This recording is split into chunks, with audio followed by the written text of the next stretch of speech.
Hello friends, welcome to Defence Matrix. तो जैसा कि हम जानते हैं, यूएस नेवी द्वारा एक आरएफआई निकाली गई थी अपने ट्रेनर्स को रिप्लेस करने के लिए, और इसमें डिमांड करी गई थी कि जो एयरक्राफ्ट है वो लैंड बेस्ड ऑपरेशंस को तो परफॉर्म करे ही, साथ में कैपेबल हो लैंडिंग प्रैक्टिस वगैरह कराने में। तो यूएस नेवी को अपने T-45 गॉसहॉक एयरक्राफ्ट जो है वो रिप्लेस करने हैं। ये एक्चुअली डेवलप किए गए हैं BAE हॉक से ही, जिसको इंडियन नेवी द्वारा यूज़ किया जाता है, पर इनको काफ़ी हाईली मॉडिफाई किया गया है। तो ये डेक लैंडिंग और टेक ऑफ दोनों कर सकते हैं, और इनको 1991 से यूएस नेवी द्वारा यूज़ किया जा रहा है। करीबन 221 नंबर में ये एयरक्राफ्ट यूएस नेवी की सर्विस में है। तो यहाँ पर करीबन 221 एयरक्राफ्ट जो हैं वो रिप्लेस करने हैं। तो ये काफ़ी अट्रैक्टिव कंपटीशन है, और जो इसमें विनर होगा उससे अच्छा खासा ऑर्डर मिलेगा। तो यहाँ पर इंडिया ने भी रिस्पॉन्ड किया है अपने LCA नेवी के साथ, पर कुछ आर्टिकल्स लिखे गए थे जहाँ पर यह बात कही गई थी कि LCA नेवी को किनारे कर दिया गया है, पर ऑफिशियली ये बात कहीं भी कही नहीं गई है। तो ये स्पेकुलेशन पर ही बेस्ड था। तो ये जो स्पेकुलेशन है वो किसी फैक्ट के आसपास नहीं है। हाँ, ये बात ज़रूर है कि LCA नेवी के चांसेस थोड़े कम हैं। वो क्यों हैं, आगे हम डिस्कस करने वाले हैं। तो इस कंपटीशन में जो पहला एयरक्राफ्ट है वो बोइंग का ही T-7 रेड हॉक है। ये एयरक्राफ्ट बोइंग ने साब के साथ मिलकर बनाया है, और ये पहले एक कंपटीशन जीत चुका है जो कि USAF का TX प्रोग्राम था नॉर्थरॉप T-38 टैलन को रिप्लेस करने के लिए। दूसरा जो एयरक्राफ्ट इस कंपटीशन में है वो कोरिया का KAI T-50 गोल्डन ईगल है। तो ये जो एयरक्राफ्ट है वो कोरियन एरोस्पेस इंडस्ट्री ने लॉकहीड मार्टिन के साथ मिलकर बनाया है।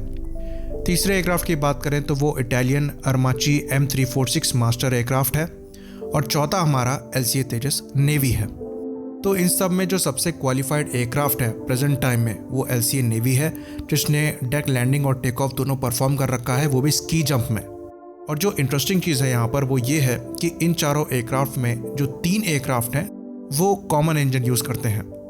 तो Boeing T-7 Red Hawk, KAI T-50 Golden Eagle और LCA तेजस, ये तीनों जनरल इलेक्ट्रिक के F404 इंजन को यूज़ करते हैं।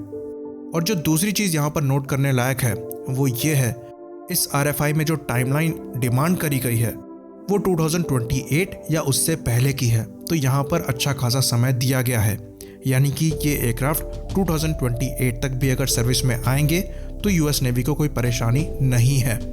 तो जैसा कि हम जानते हैं, एयरक्राफ्ट कैरियर जो लैंडिंग होती है उसे कंट्रोल्ड क्रैश लैंडिंग कहा जाता है, जिसकी वजह से काफ़ी प्रेशर पड़ता है लैंडिंग गियर पे और एयरक्राफ्ट के अंडर कैरेज पे।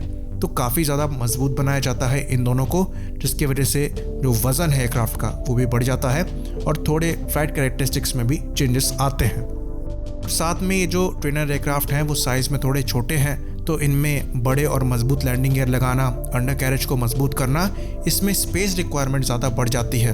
तो चीज़ों को मैनेज करना होता है, और जो रीडिज़ाइन वर्क होता है वो मेजर होता है। तो ये प्रोसेस इतना ईजी नहीं है कि किसी नॉर्मल एयरक्राफ्ट को आप डायरेक्टली डेक बेस्ड एयरक्राफ्ट में कन्वर्ट कर दें। इसमें टाइम लगता है और काफ़ी ज़्यादा टेस्ट जो हैं वो करने पड़ते हैं। तो अगर इस RFI में जो डिमांड है वो थोड़ा जल्दी करी गई होती 2025 या फिर 26 तक, तो सबसे क्वालिफाइड जो एयरक्राफ्ट है वो यहाँ पर LCA नेवी निकल कर सामने आता, क्योंकि इन सब में वही एकमात्र ऐसा एयरक्राफ्ट है जिसने डेक लैंडिंग और टेक ऑफ दोनों किया है। लेकिन क्योंकि यहाँ पर टाइम थोड़ा ज़्यादा दिया गया है, तो इसके अच्छे खासे चांसेस हैं कि बोइंग और लॉकहीड मार्टिन अपने अपने एयरक्राफ्ट को मॉडिफाई करके एक ऑप्शन के साथ आ सकते हैं।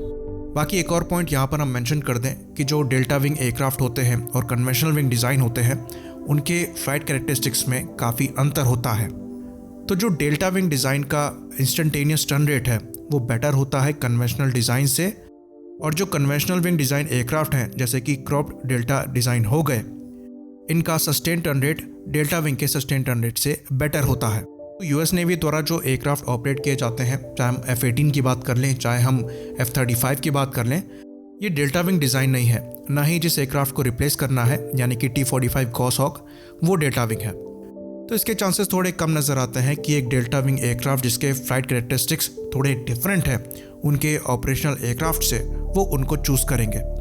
दूसरा जो डिसएडवांटेज यहाँ पर LCA के पास है वो ये है कि बाकी 2 जो एयरक्राफ्ट हैं उसमें अमेरिकन कंपनीज बोइंग और लॉकहीड मार्टिन इन्वॉल्व है, तो एक तरीके से उनको एज मिल जाता है।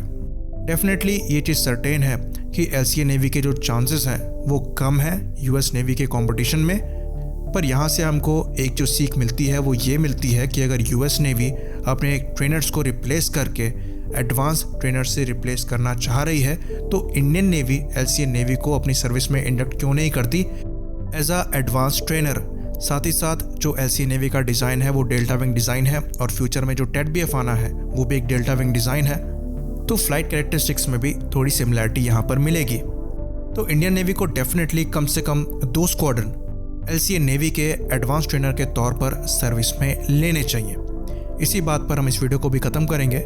लाइक करिए, सब्सक्राइब करिए। जय हिंद।